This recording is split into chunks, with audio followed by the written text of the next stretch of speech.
My people wonder they say shall never end. They said there was royal drama in Lekki Mansion from Igbi and her son. Remember they said Igbi's son have been sick, very sick, that she have spent a whole lot trying to keep the baby alive, but things keep getting worse by the day. According to the story, they said this thing started months ago. And when it started, Igbi was hiding it. Because at first, she thought it was what she have done that is backfiring, you know. So, they say when the sickness was became too much, they went to Germany. When they went to Germany, it was getting better. They returned back. Few weeks after they returned back, it started again. They said they also went to India, you know. So when they got to India, they know what they did and it got better a little bit. They returned back. When they returned back, after some time, it started again.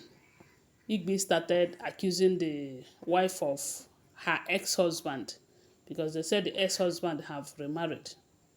So when they accused this lady, the lady was saying that it was not her, it was not her.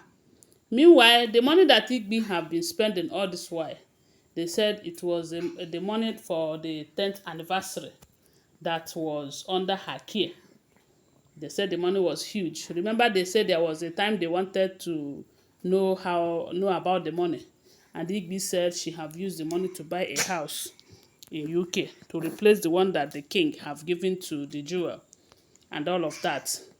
Meanwhile, information have it that Igbi used that money for the son's treatment, you know. So when the king asked her about the money, she said she used it to buy a house. And that is because she is hiding the son's sickness from everyone in the palace when she thought that it was a repercussion of what she had been doing in the palace and all that she had been doing to other people's children, allegedly. So, but unfortunately, when they accuse the wife to her ex-husband, the woman said they can go to anywhere and check that she's not doing anything. No. And at the end of the day, Igbi went to, now she knows how to find out things like that. That is how they say she went to different places. And at the end of the day, they told her that the woman is not is not the one that is doing her son. That whatever that is happening to her son is coming from the palace, you know. So, and at first she thought it was all those witchy people in the palace that is doing that to her son. And then she was still hiding it from them because she thought that maybe letting the palace know that her son is not well is going to make the person know the situation of things. And they say Igbi have been doing a whole lot. She have been going from place to place, spending so much money to make sure that the son is okay. But it was looking like it is not working. Then until when the king came out from seclusion and made it known that most of those sicknesses is coming from the gods. That is that Arun, they said Igbi was shattered. And upon hearing that it was until the queen returns, because most people who are suffering from that are those people who have sworn that the queen will never return to her base, to her matrimonial home. They said they are the ones that have been suffering it. And only recently they said some people too who have been fighting the king or fighting the king's marriage in one way or the other, they too are suffering from that Arun.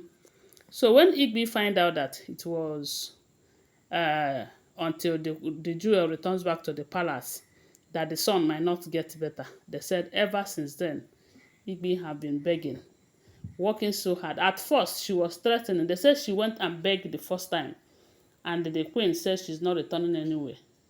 Then she started threatening. If anything happens to her son, she will hold the jewel responsible. That the BLOOD of the son will be on the head of the jewel and everything. But that does not change anything at all. And ever since then, they said the situation is not getting better. Igbi have been taking the child from one place to the other. doing some rituals and sacrifices so that the baby will stay alive and all of that.